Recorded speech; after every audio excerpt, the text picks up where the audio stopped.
Okay, Diane, I found my cloth band. So the exercises that we are adding are going to be more single leg focused, but the first one is still double leg. So we're going to tune up your squats or your sit to stand. So you're going to put your loop band. We found that yours was a bit hard for you, so you're going to put it quite high up on your body. So above the knees and closer to the hips. And then you're going to separate your feet. And so the idea is being that you don't want your knees collapsing and you want to keep them spread apart. Feet flat, bring yourself to the edge of the seat. Hopefully you can do a sit to stand without using your hands, but if you have to gently use your hands, don't worry about it. I can't put weight through my right yet, so inhale. As you exhale, you come up and you keep the tension on the band. So making sure that is not happening, right? So I keep tension, and I have to think hard here because my right hip is weak and it always wants to let my hip collapse. And this band I have is a really hard one. And so you'll try and do 2 to 3 sets of, 8 to 12. You and Val will figure that out. So that is your first one. Your second one is going to be a modified single leg sit to stand. And I asked you to do it on a higher surface. So we did it on your higher bench and then you tried it on the middle bench. So don't do it on the lowest, do it on sort of the in between. So starting always with your strong leg first. So in my case, my left is my strong leg. So I'm flat on my left. I'm gonna be up on my tippy toes of my right, but I'm gonna put the leg right up against it like a support. So it's giving that leg some extra support without really carrying a lot of weight. So I'm at the edge of the seat. Again, I'm going to try and do it without my hands, and I'm going to come up, and I'm going to slowly sit back down. Now, you might not be able to do 2 to 3 sets of 8 to 12. You might only get 2 sets of 8 in. I'm not sure. You'll have to figure that out, what your tolerance is at. Okay, and then we would do the other side.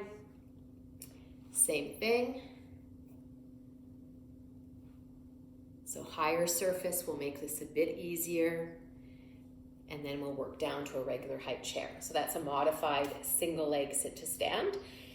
And then we're going to do a modified Romanian deadlift, very modified. We're going to use a kickstand approach. And kickstand means that the leg isn't off the ground, the non-working leg isn't off the ground.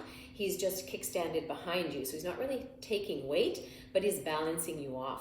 You can use a weight in your hand and you can decide what feels easier. I don't have a weight up here, so we're going to pretend that this is my weight. I forgot to go grab one. So before I started filming. So here we are. And I'm going to have my left foot forward and my right foot is behind me, kickstand. I'm going to bend that left knee, the front knee, and I'm going to, that weight is in my hand, either in my right hand. If it's a kettlebell, it can be in both. In fact, even if it's not a kettlebell, you can hold it in both, but you can also test it in the left hand. It works, it doesn't matter which hand you work it in, it works balance a little differently depending on which one. And so you're hinging without rounding the back and coming back up. Sticking the sit bones back, spine is straight, coming back up. So it's a modified single leg Romanian deadlift with a weight. And you would do the left side first, and then you would do the right side. Same thing. My weight is in the same leg, same hand as the leg, or is my weight going to go in the opposite, or am I going to hold the weight in the middle? You can play around with all 3 positions and start with the easiest one. You want to feel this in the tush of the working leg and the hamstring of the working leg. So those are your 3 new homework assignments for the leg. And then what we did about that neck of yours, so remember that I recommend a towel, but my towel isn't long enough. Okay, so we're going to use a towel and modify a little bit. So towel over my shoulder. That I would use a longer towel, but because I don't have one right here, I'll use my yoga strap on top of that. And then I'm going to put that underneath my tush. So my tush is holding it in position.